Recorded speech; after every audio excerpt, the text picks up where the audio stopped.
Halo,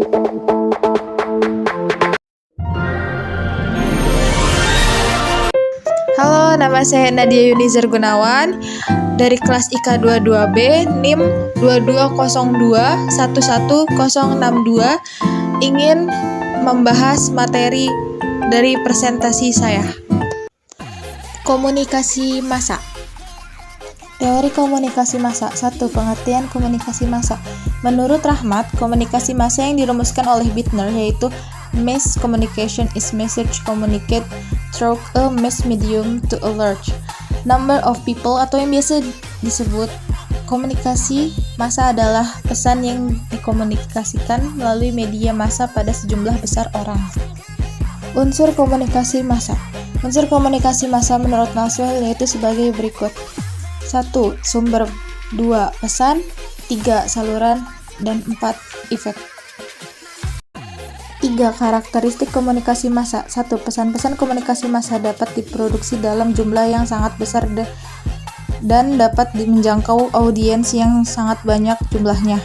Memberikan karakteristik pelan-pelan kemudian massa sebagai berikut. 2. A. Publicly.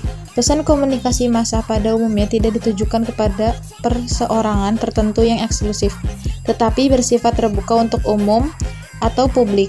Semua anggota mengetahui orang lain juga menerima pesan yang sama dan disampaikan secara publicly. B. Rapid.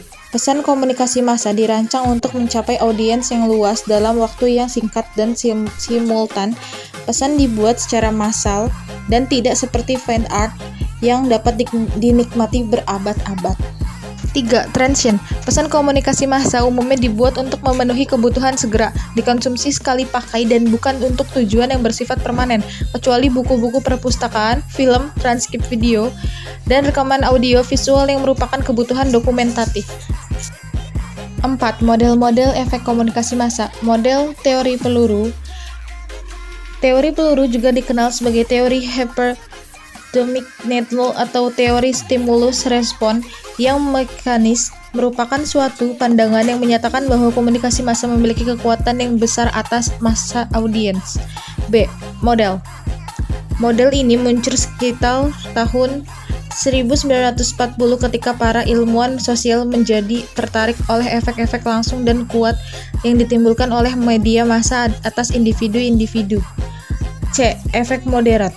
Model ini merupakan hasil studi atau riset tentang efek yang dilakukan pada periode 1960 sampai 1970. B. Esensi teori komunikasi massa. Teori perbedaan individual. Teori ini dikembangkan oleh Melvin Devereaux. Teori ini menelaah perbedaan di antara individu sebagai sasaran media massa sehingga menimbulkan efek tertentu. 2. Teori pergolongan sosial. Asumsi teori ini adalah individu yang masuk dalam kategori sosial tertentu atau sama akan cenderung memiliki perilaku atau sikap yang kurang lebih sama terhadap rangsangan tertentu. 3. Teori hubungan sosial atau relationship. Asumsi teori ini adalah pesan-pesan komunikasi massa lebih banyak diterima individu melalui hubungan personal dibandingkan dengan langsung dari media massa. D. Penggabungan saluran media massa dengan saluran antar pribadi. Secara khusus, tugas-tugas modernisasi yang dapat dan tidak dapat dilakukan oleh media massa dapat diterapkan untuk setiap situasi komunikasi massa.